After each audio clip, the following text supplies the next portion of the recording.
Hello दोस्तों, कैसे हैं आप सब। और आज हम देखेंगे Madhya Pradesh assistant district public prosecution officer की क्विज नंबर 6।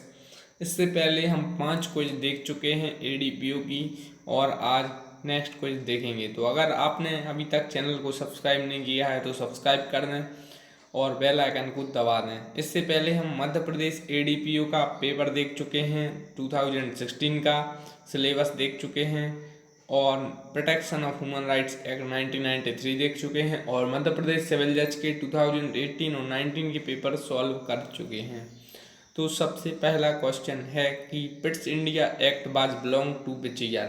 पिट्स इंडिया एक्ट एक फेमस एक्ट है, प्रसिद्ध एक्ट है, यह अंग्रेजों के ज़माने का यह एक्ट है। और किस ईयर यह आया था पिट्स इंडिया एक्ट। तो यह काफ़ी इंपॉर्टेंट क्वेश्चन है और कई बार एग्जामों में रिपीट हुआ है, वहाँ से मैं आपके लिए यह क्वेश्चन लाया हूँ। तो इसका राइट आंसर है 1784, 1784 का पिट्स इंडिया एक्ट है। अब हम देखेंगे नेक्स्ट क्वेश्चन, और नेक्स्ट क्वेश्चन है how many parts in the Indian evidence act 1872। मतलब जो भारतीय साक्ष्य अधिनियम है, एक तो पहला क्वेश्चन यही बन जाता है किस ईयर का है, तो 1872 का है। और एक एक्ट और है 1872 का, वो है इंडियन कॉन्ट्रैक्ट एक्ट। आपको इनकी सन भी याद रखनी है क्योंकि वो काफ़ी महत्वपूर्ण रहती है कॉम्पिटिटिव एग्जामिनेशन के पॉइंट ऑफ व्यू से। तो कितने पार्ट्स हैं इसमें, तो इसमें हैं 3 पार्ट्स।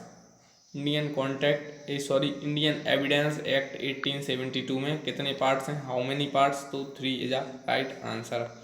नेक्स्ट है primary evidence was defined in which section of the evidence act.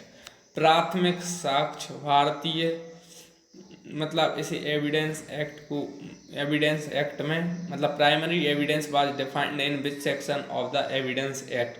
मतलब प्राइमरी एविडेंस एविडेंस एक्ट के किस सेक्शन में डिफाइंड हैं, तो वो डिफाइंड है सेक्शन 62 में। काफ़ी महत्वपूर्ण क्वेश्चन है, यह पूरे सेक्शन नहीं आते हैं। एविडेंस एक्ट के मैं एक दिन आपको स्पेशल सेक्शन बता दूंगा, क्योंकि 15 से 20 सेक्शन महत्वपूर्ण हैं और उनमें से 2 से 3 पूछे जाते हैं। ऑब्जेक्टिव क्या है, किस धारा में बताया गया है, किस सेक्शन में बताया गया है, लीडिंग क्वेश्चन किस सेक्शन में बताया गया है, सेकेंडरी एविडेंस किस सेक्शन में बताया गया है। और नेक्स्ट काफ़ी इंपॉर्टेंट क्वेश्चन यह भी है कि burden of proof was defined in which section of the evidence act 1872। यह सारे रिपीटेबल क्वेश्चन हैं। आप एक बार बेयर एक्ट की जनरल रीडिंग करेंगे, अगर आपको याद करने में प्रॉब्लम हो रही हो तो मैं इनकी भी अलग से आपके लिए तैयारी करवा दूंगा। तो burden of proof was defined in which section of the evidence act, तो इसका राइट आंसर है 101। तो 101 धारा इज अ राइट आंसर।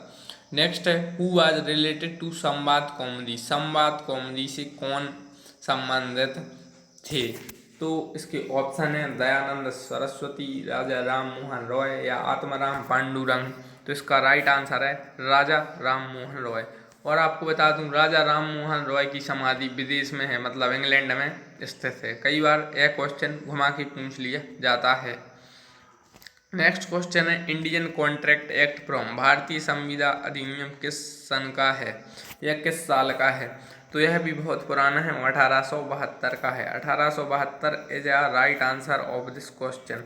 और एविडेंस एक्ट भी 1872 का है और कॉन्ट्रैक्ट एक्ट भी 1872 का है।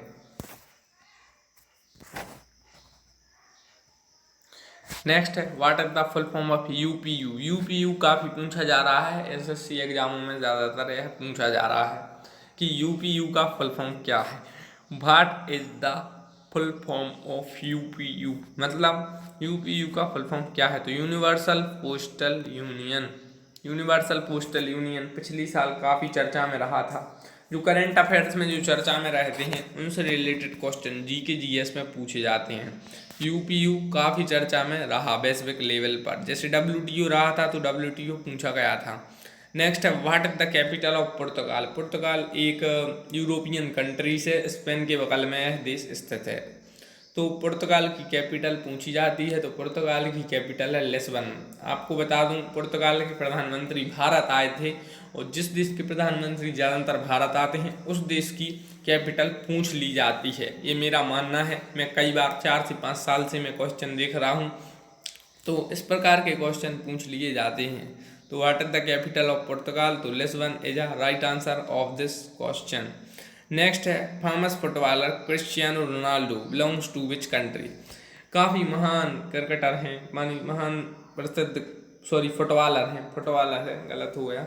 तो क्रिस्टियानो रोनाल्डो एक फेमस फुटबॉलर हैं, तो वो किस कंट्री से बिलोंग करते हैं, और उन्हें इंस्टाग्राम पर सबसे ज़्यादा पैसे करते हैं वो कमाई में, और पहले स्थान पर थे। कई बार भी आ जाता है कि इंस्टाग्राम से सबसे ज़्यादा कमाई कौन करता है, तो वो यही है, फेमस फुटबॉलर क्रिस्टियानो रोनाल्डो। यह काफ़ी फेमस है और पूछ लिया जाता है क्वेश्चन है किस देश के हैं, तो यह भी उसी पुर्तगाल देश के हैं। जी हाँ दोस्तों, यह उसी पुर्तगाल देश के हैं जिसके प्रधानमंत्री या राजा जो भी हैं वो भारत आए थे। पुर्तगाल इज अ राइट आंसर। और पुर्तगाल की कैपिटल मैंने आपको बताई थी, वो है लिस्बन। पुर्तगाल में भारत में गोवा से संबंधित थे, गोवा पर उन्होंने राज किया था कुछ साल तक।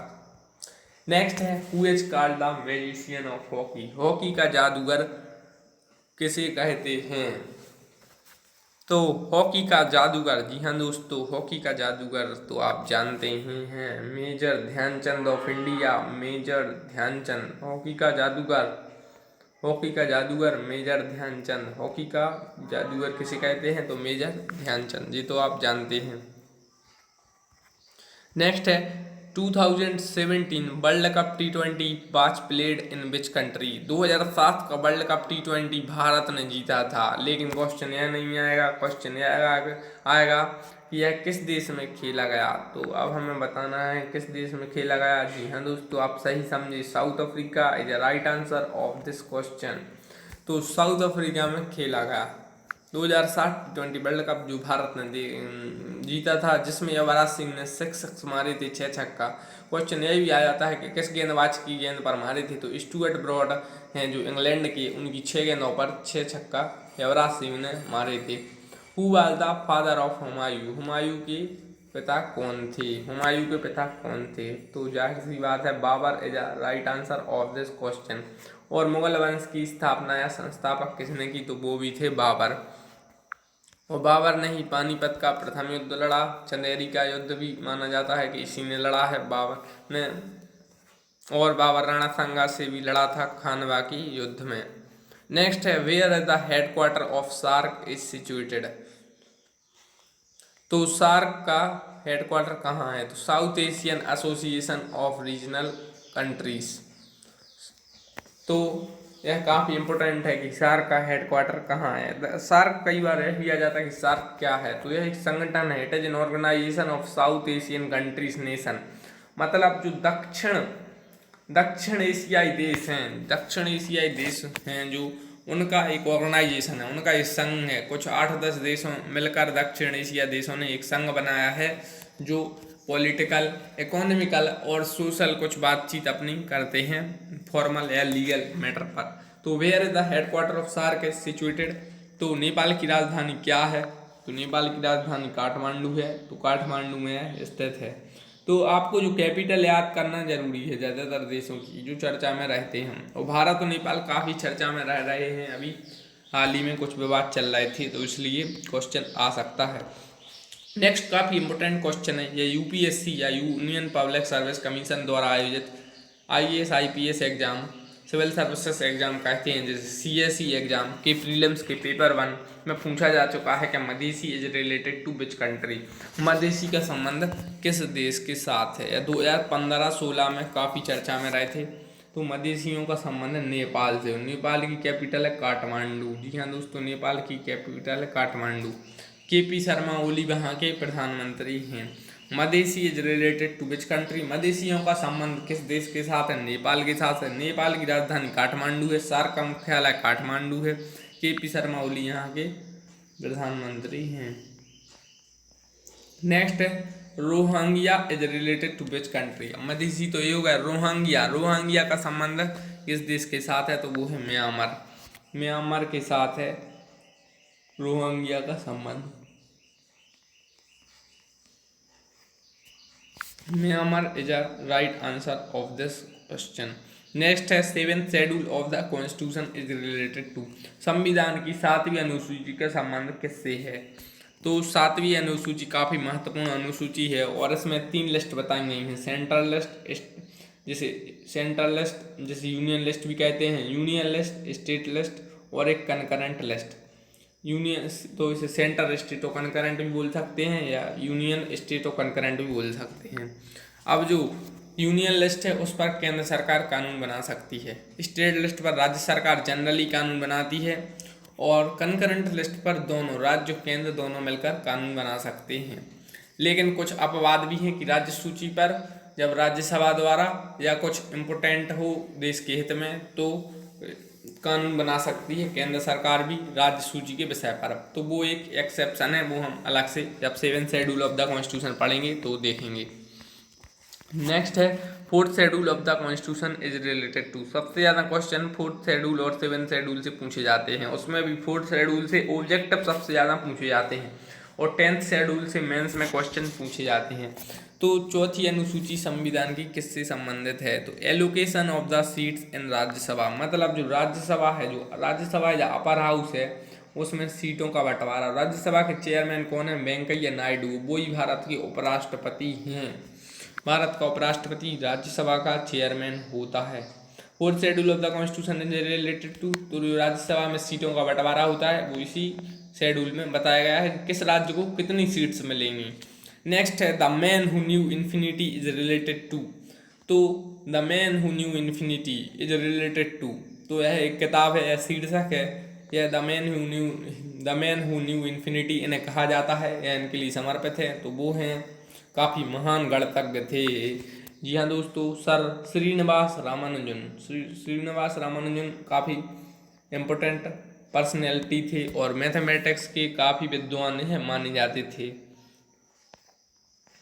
श्रीनिवास रामानुजम। नेक्स्ट है Kandariya Mahadev temple is located at, Kandariya Mahadev का फेमस मंदिर है कहाँ पर स्थित है कंदरिया महादेव, तो कंदरिया महादेव स्थित है खजुराहो में। Khajuraho is the right answer of this question, तो खजुराहो में है कंदरिया महादेव। खजुराहो यूनेस्को की वर्ल्ड हेरिटेज साइट में भी है, खजुराहो काफ़ी फेमस है। Next Niwari new district belongs to which region, तो निवाड़ी जिसे नया जिला बनाया गया है वो मध्य प्रदेश के किस संभाग से बिलोंग करता है। तो आपको बता दूं रीजन की बात आए तो जिला से बड़े होते हैं रीजन, डिस्ट्रिक्ट से बड़े होते हैं रीजन, और रीजन 10 हैं। मध्य प्रदेश में 10 रीजन हैं और जिले बदलते रहते हैं, 52-53 जिले हैं लगभग, जिनमें से 10 रीजन या 10 संभाग हैं। तो एक संभाग में 5 से 6 जिले रहते हैं। तो निवाड़ी टीकमगढ़ से अलग होकर बनाया गया है, टीकमगढ़ भी एक जिला है, निवाड़ी भी एक जिला है। आपको बता दूं तो वह सागर जिले से बिलोंग करते हैं, सागर में ही टीकमगढ़, सागर में ही निवाड़ी। रीजन की बात हो रही है, संभाग यहाँ पर किस जिले से अलग होकर बनाया गया, अगर यह पूछा जाता तो टीकमगढ़ राइट आंसर होता और निवाड़ी से एक क्वेश्चन पूछे जाने की संभावना है।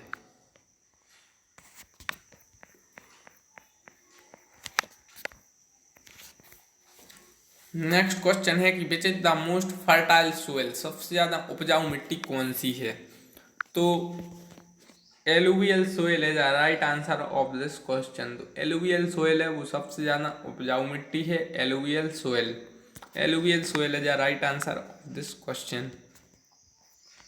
नेक्स्ट है information act, IT act, information technology act है IT, आप यहाँ पर सुधार लीजिए, act come from which year, तो किस साल का है यह IT एक्ट। यह ADPO में पूछा जा चुका है, MPPSC 2020 में इस एक्ट को पूछा गया था।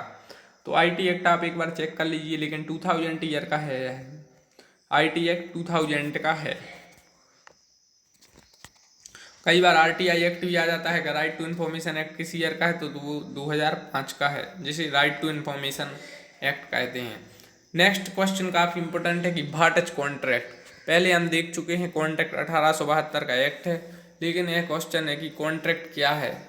तो an agreement enforceable by law as a contract, मैं आपको डिटेल बता दूं तो एग्रीमेंट है प्लस अगर वो लॉ द्वारा इन्फोर्सिबल हो जाता है, विधि द्वारा, तो वो कॉन्ट्रैक्ट बन जाता है, इक्वल टू कॉन्ट्रैक्ट। तो agreement plus enforceable by law equal to contract. तो agreement plus enforceable by law equal to contract, मतलब an agreement enforceable by law is a contract. तो व्हाट इज कॉन्ट्रैक्ट, संविदा क्या है। 1872 के एक्ट में इसकी डेफिनेशन दी गई है, वो आप देख सकते हैं। नेक्स्ट काफ़ी इंपॉर्टेंट क्वेश्चन है कि my experiment with truth is the autobiography और विच फेमस पर्सनैलिटी। तो सत्य के साथ मेरे प्रयोग फेमस आत्मकथा यह किस प्रसिद्ध पर्सनैलिटी या व्यक्तित्व की है। तो जी हाँ दोस्तों, वो हैं M.K. Gandhi, Mahatma Gandhi, one of the famous personality in the world ever. तो महात्मा गांधी की है यह आत्मकथा सत्य के साथ मेरे प्रयोग। नेक्स्ट है leading question have be defined in which section of the evidence act 1872। तो लीडिंग क्वेश्चन को शायद हिंदी में सूचक प्रश्न कहते हैं, लेकिन आप चेक कर लीजिए। तो लीडिंग क्वेश्चन एविडेंस एक्ट के किस सेक्शन में डिफाइंड है, तो वो है सेक्शन 141। और इस 141 में लीडिंग क्वेश्चन डिफाइंड है 1872 का यह एक्ट है। कॉन्ट्रैक्ट एक्ट भी 1872 का था। तो अगर आपने अभी तक चैनल को सब्सक्राइब नहीं किया तो सब्सक्राइब कर दें, बेल आइकन को दबा दें। और मध्य प्रदेश ADPU जी की कुछ अब आएगी हमारी नेक्स्ट सीरीज, जिसमें नेक्स्ट IPC कुछ की भी हम बात करेंगे, IPC कुछ को भी देखेंगे, CRPC भी देखेंगे। अगर आपने अभी तक चैनल को सब्सक्राइब नहीं किया तो सब्सक्राइब कर दें, लाइक कर दें, शेयर कर दें, कमेंट कर दें, बेल आइकन दबा दें। और आप प्रीवियस ईयर के पेपर जरूर देखें, syllabus, previous year paper, then model test paper, then details, and then you have to qualify the Madhya Pradesh ADPU exam. So best of luck for the exam, and thanks for watching this video.